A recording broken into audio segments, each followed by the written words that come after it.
Every single person who worked inside Cavallo Tower knew something was wrong by 8 o'clock in the morning. The building had 37 floors.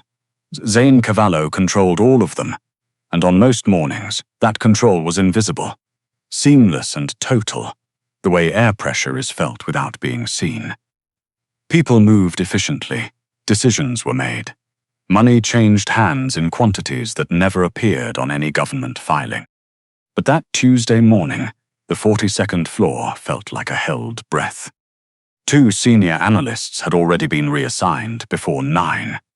A conference call with a shipping consortium in Rotterdam had been terminated after Zane said 4 words and hung up.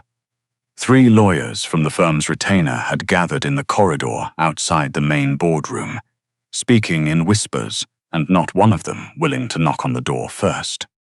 Noel Dre, who had served as Zane's head of internal operations for 11 years, sat in the adjacent office and said nothing.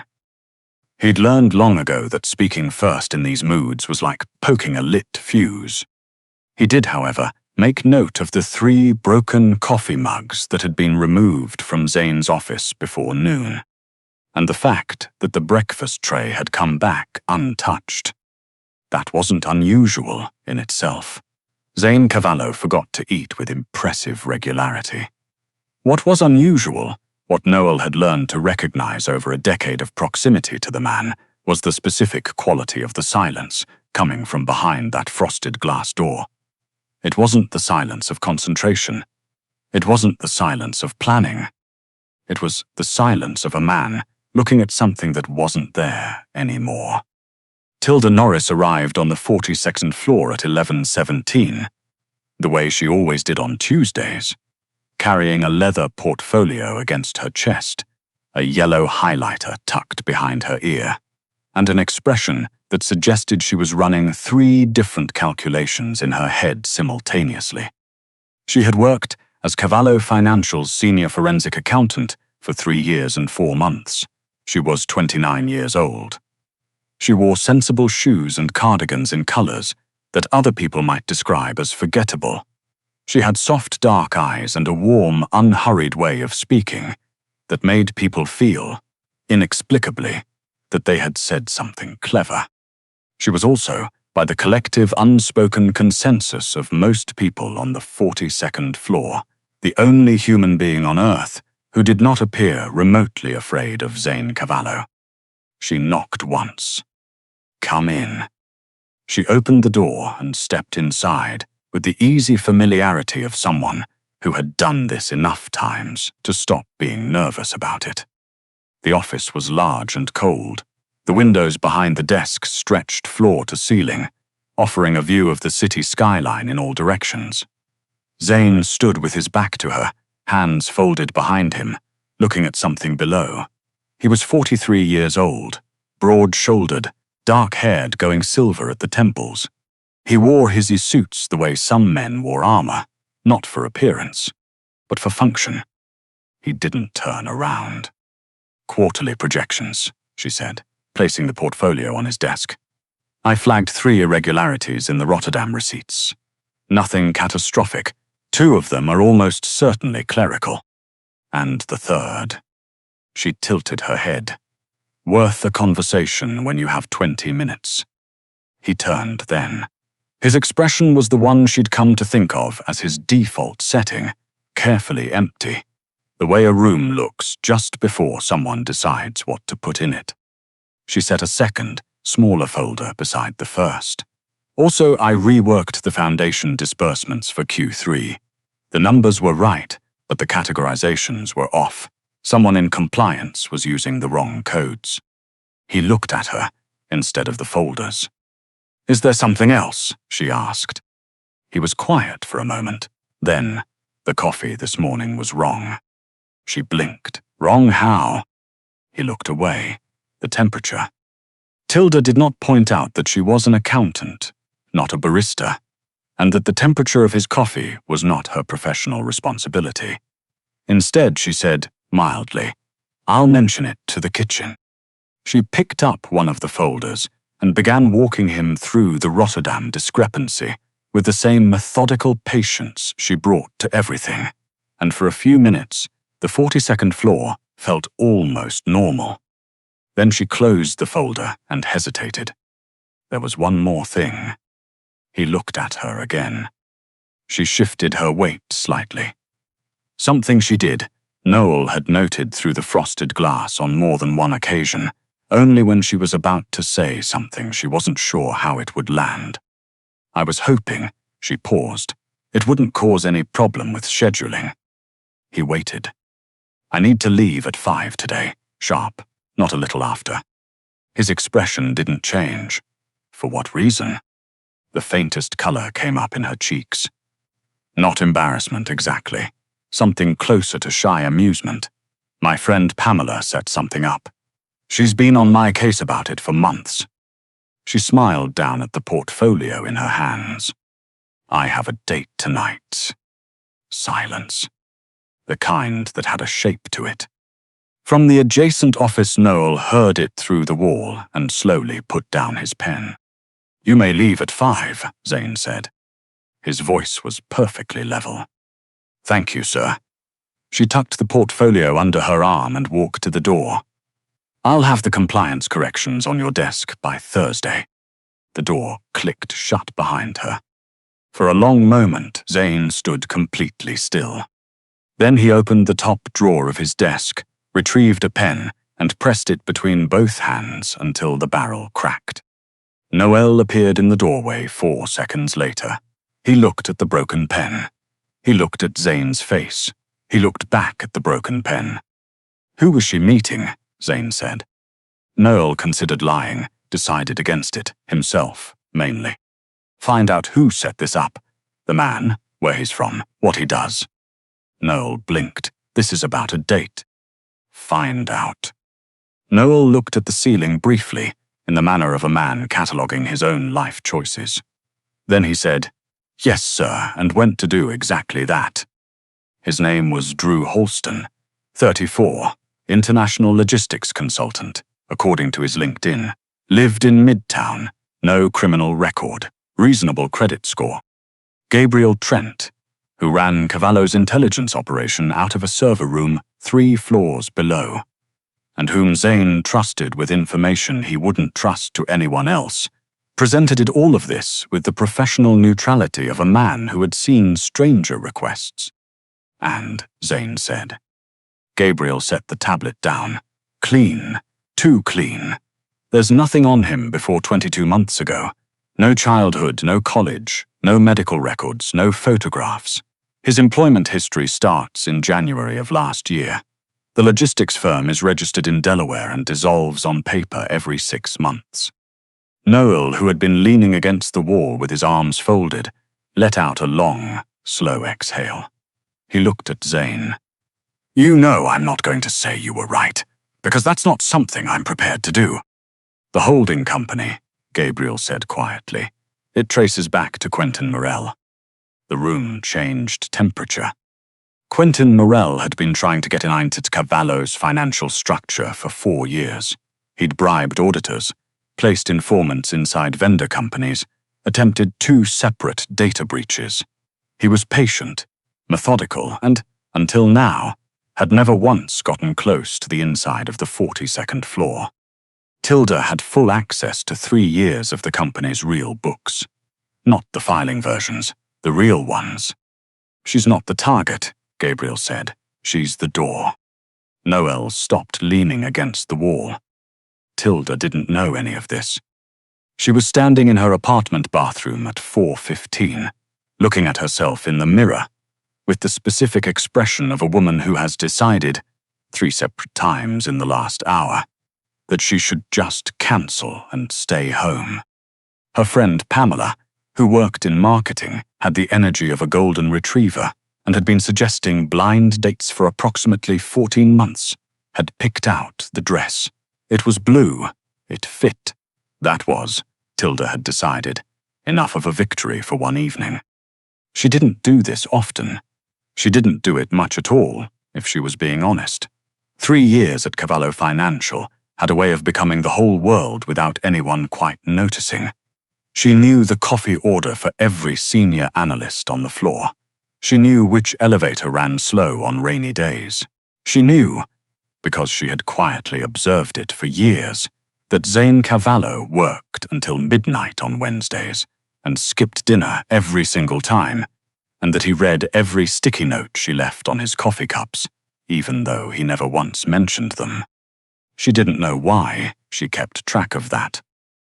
She straightened the collar of the blue dress and made herself stop thinking about it.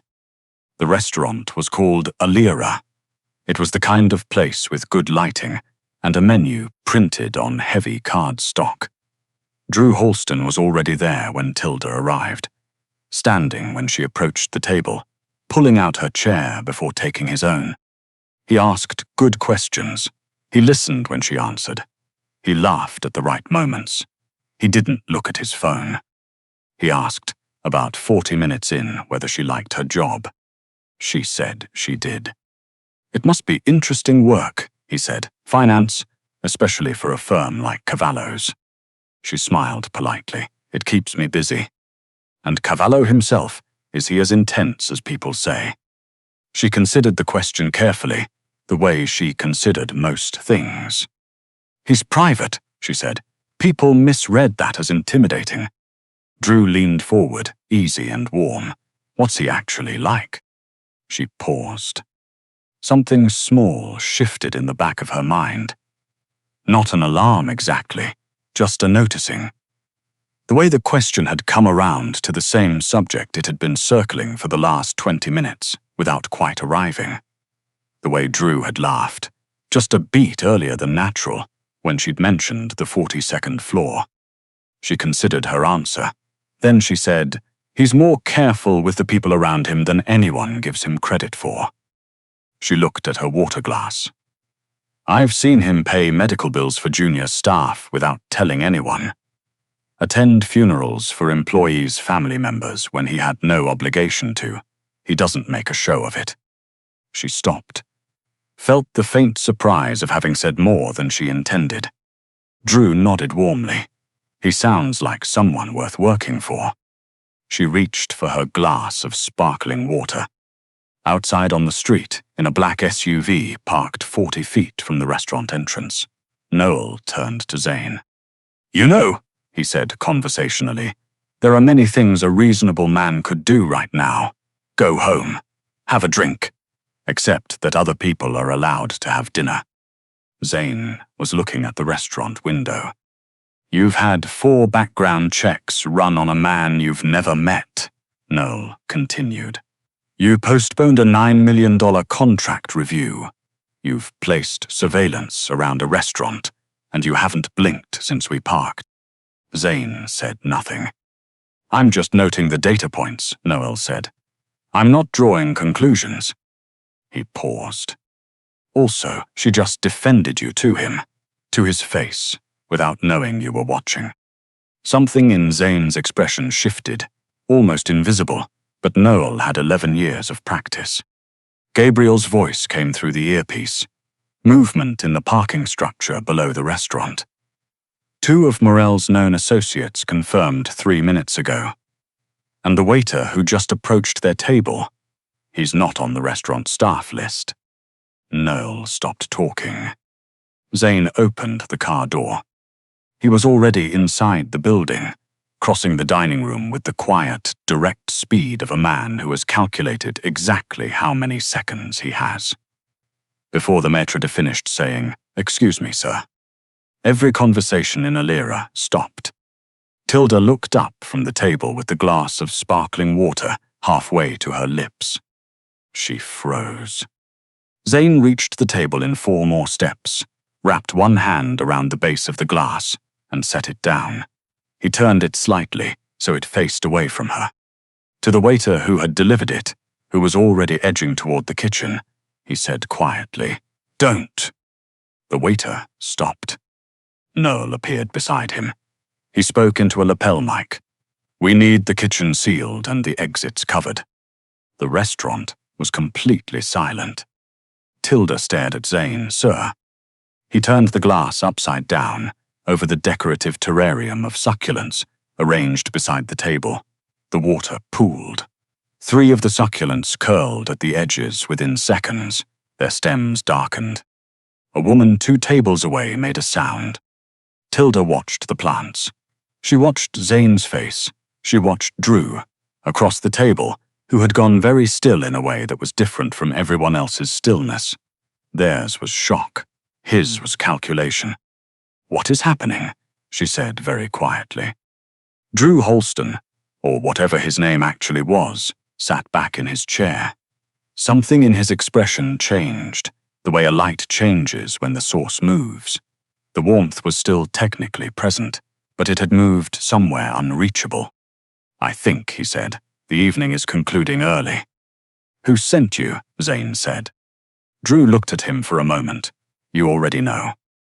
"You were never going to hurt her." Drew tilted his head. "I wasn't planning to." "No," Zane said. "You were planning to use her until she'd served her purpose, and then she would have simply stopped mattering." Tilda felt the blood leave her face. She looked at Drew, the fixed smile, the practiced questions, the warmth that had felt real because it had been designed to feel real. Her friend Pamela, who'd met Drew's contact at a networking event 6 months ago, who had thought she was doing something kind. She pressed her hand flat against the table. "I don't actually know anything," she said. "I'm an accountant. I work with numbers. I don't have access to." "You have access to everything," Drew said, almost gently. 3 years of real records. Not the versions filed for public review.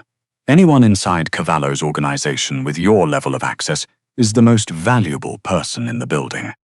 She understood then, completely, in the specific way that understanding sometimes feels like a door closing quietly behind you. It had never been about her. She had been a door. 2 of Drew's backup, men who had been seated separately at different tables, reached inside their jackets. What followed happened quickly enough that Tilda only understood it in pieces afterward. Noel moved with the fluid efficiency of someone who had been in worse rooms. Gabriel's team came through both exits simultaneously. There was no shooting. There were laser sights on 3 separate targets, and then there weren't. Because the men holding the guns looked at those red dots on their own chests and made a sensible decision.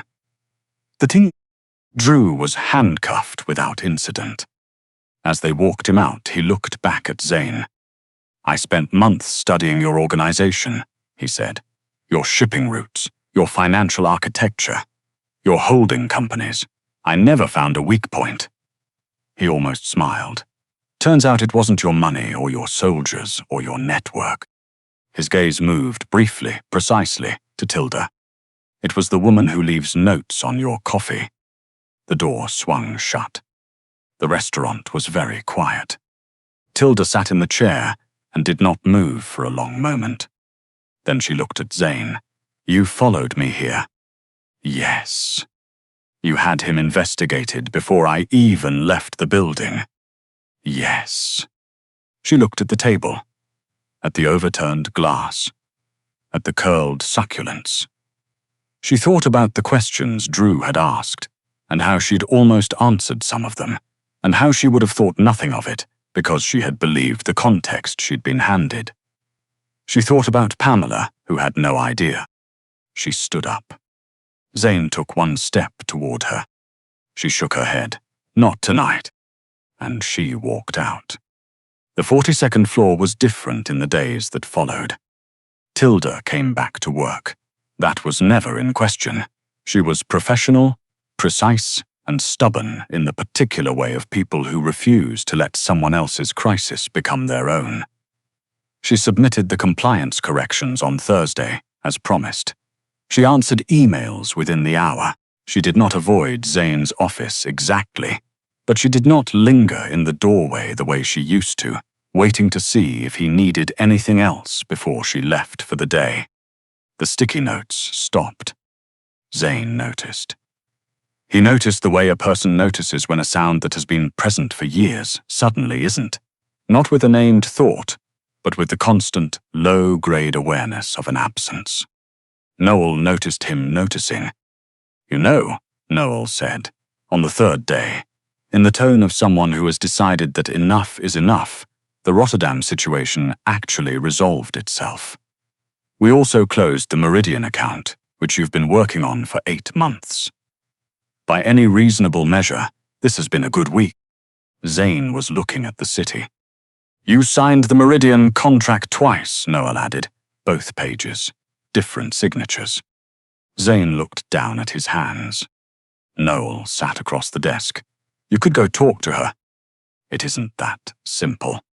"You mean it isn't the kind of simple where you can send people ahead of you to clear the room first?" Zane was quiet for a moment. She was right to be angry. I had people watching her without her knowledge. "That is a violation," Noel said. "Yes, it is." He paused. "It was also the thing that kept her alive." "Both of those things are true at the same time." He stood up. "The question is whether you're going to help her understand why you did it, or whether you're going to sit in this office signing the same contract twice until someone stages an intervention." He left before Zane could respond. Gabriel found the folder 2 days later, while reorganizing a lower desk drawer. It wasn't labeled. Inside were small squares of yellow paper, sticky notes, dozens of them, 3 years' worth, accumulated in a stack that someone had kept with the careful, almost self-conscious neatness of a person who would never admit to keeping them at all. The first few were professional. "Reminder, 2 p.m. call with Rotterdam. Lunch is in the fridge, please actually eat it. System update tonight, log out by 7. Then, further into the stack, don't forget the Aldridge signatures. You always forget the Aldridge signatures. And your 11 o'clock move to 1, I rescheduled before you could skip it. And you looked exhausted yesterday. I brought the good coffee. It's the one with the blue lid." And near the bottom, in smaller writing, barely visible in the corner of the note, "I hope today is easier than yesterday." Gabriel placed the folder on Zane's desk without comment and left the room. He found her at a coffee shop 2 blocks from the building, on her lunch break, eating a croissant, and reading something on her tablet with the focused serenity of a person in their natural habitat. She looked up when he sat down across from her. She didn't say anything. He set a pastry bag on the table between them. "From the bakery on Clement Street," he said. "I wasn't certain which one you preferred. I described you to 3 different staff members and asked each of them independently." He paused. It took 45 minutes. She looked at the bag, then at him. "The best one," he continued, "is apparently the one with almond filling. That's what they all agreed on." She was quiet for a moment. "You interrogated a bakery." I asked questions. He kept his voice level. "I'm aware that is not the same thing." A very small smile appeared at the corner of her mouth. Then it faded. "You should have told me," she said. "I know. When you found out about Drew Halston, you could have come to me. You could have warned me." "I'm not." She stopped. "I understand the world you operate in. I've worked in it for 3 years. I am not a person who needs to be managed." He looked at her directly. "No, you are not." "Then why?" He was quiet for a moment in the way he was quiet, when he was choosing between the accurate answer and the easy one. "Because I didn't know how to tell you," he said, "without telling you everything else as well." She waited. "You left a note on my coffee 3 weeks ago," he said. "It said, 'Stop eating lunch at your desk. It's not actually more efficient, you're just more miserable.'" He paused. "I've kept every note you've ever left me." She went still. 3 years, he said. "All of them. In a folder in my desk." He said it evenly, with the self-awareness of a man who knows exactly how badly he's been lying to himself. I told myself it was relevant information. "Professional continuity," he said it flatly. "I am aware that is not what it was." Tilda looked at the pastry bag, at the table, at her own hands. "When they came after you," he said, and I understood what they were planning. He stopped. He looked at the street, at nothing in particular, The possibility that you could have been hurt because of what I am and what I've built. He brought his gaze back to her. That was not something I was willing to allow. That's not the same as trusting me, she said. No, he said it without argument.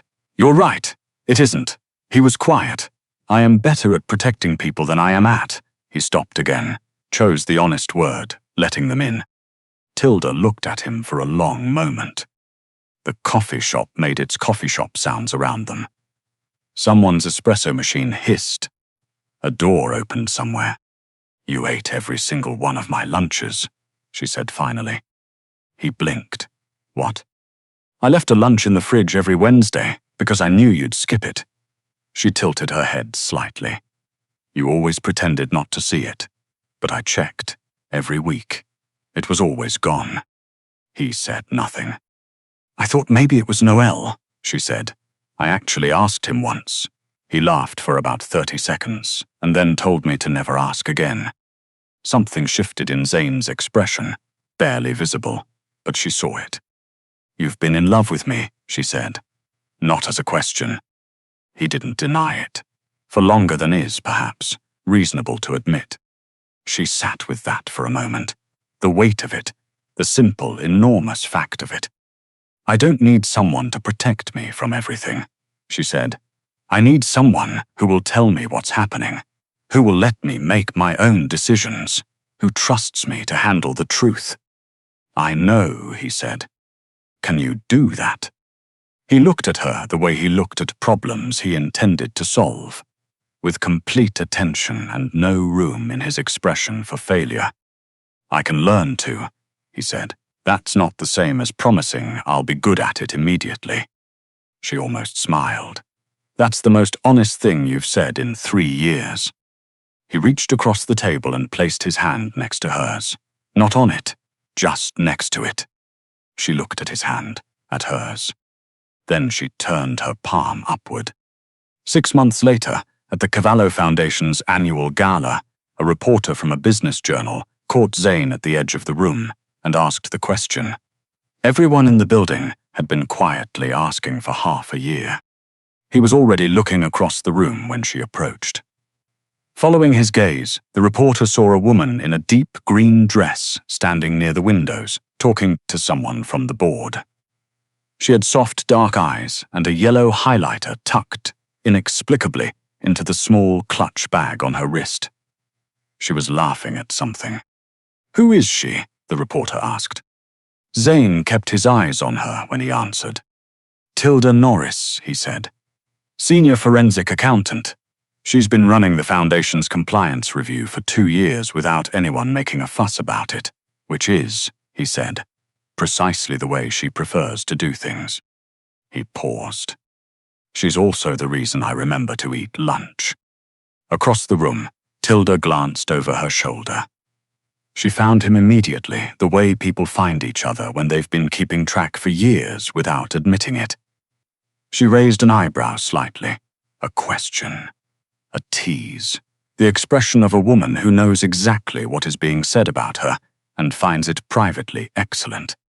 Noel appeared beside Zane with a glass of sparkling water and a look of complete satisfaction. I told you, he said. Day one, I told you. You told me she was organized, Zane said. I told you she saw through you. Noel glanced across the room. Nobody does that. He smiled. She's extraordinary. Yes, Zane said simply, she is. He excused himself from the reporter and crossed the room. And when Tilda turned to face him fully, she smiled the same way she always had, warmly, without ceremony, as though she had simply been waiting for him to arrive. Which, if anyone had thought to ask her, she would have admitted she had been, for quite some time.